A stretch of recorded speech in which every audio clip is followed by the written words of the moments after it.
Po, ishte një rast shumë e shëmtuar. Që digjej pothuajse çdo javë. Por një ditë, pas ditës shef një pëllumb që digjej.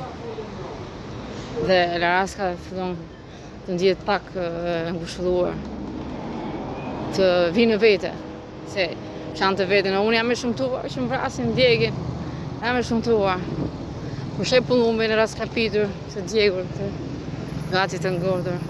Merr veten Laraska dhe shkon te pëllumbi i thot: "O pëllumb, po pse je shkatëruar kaq shumë more pëllumb?"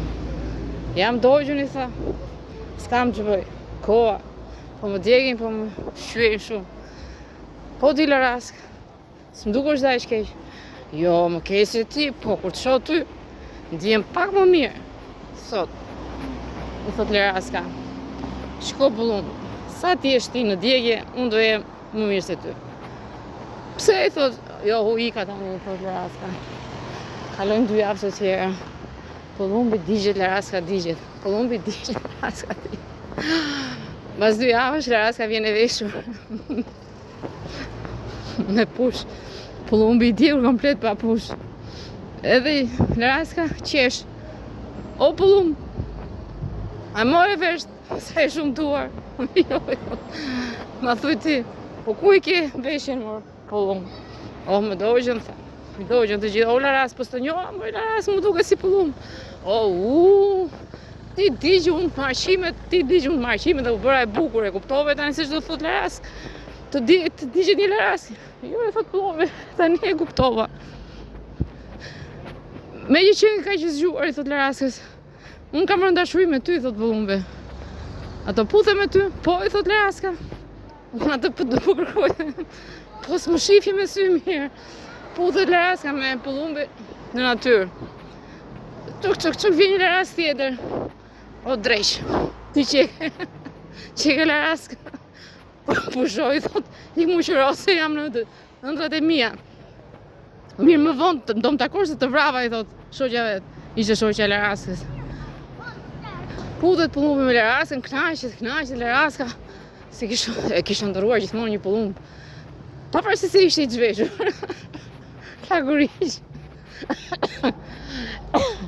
Dhe kështu, mbasi knaqet me pëllumbin Laraska, kishte orar të takoj me shoqen e saj.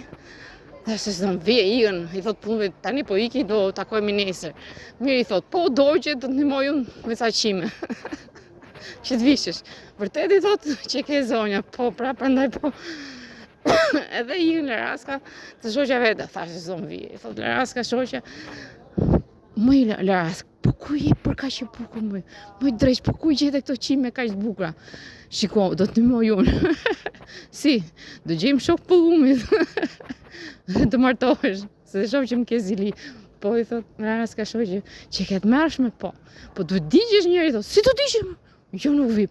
A do të bëhesh e bukur?" "Po du." "Po të digjesh mirë," thot, "po pranon nga halli si do të bëhet e bukur."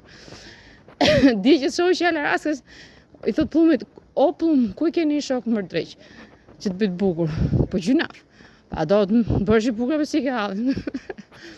Dhe të vishet shoku i pëllumbi, digjet, fillon i digjet. "Ç'ambone," i thot shokut. "Ç'ambone?" "Po të vishesh si unë," i thot. "Po unë thashë do vishesh, ajo të vishesh, se unë i zhveshur isha, po më kishe vesh një Laraskë."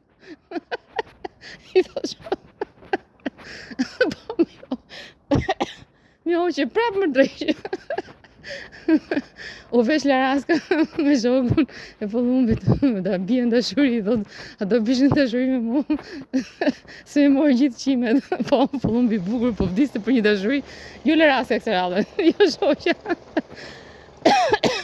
Dhe kështu pëllumbi, laguriq tjetri shoku, u dashuruan me Laraskën dhe u putën bokur, digjeshin, torturoheshin, rrisnin të dy çiftat.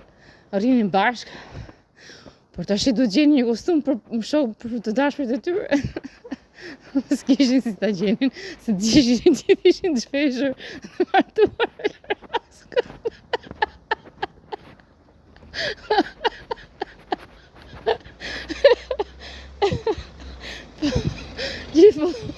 Gjithë pëllumbat ishin laguriq, s'kishte më asnjë pëllumb i veshur.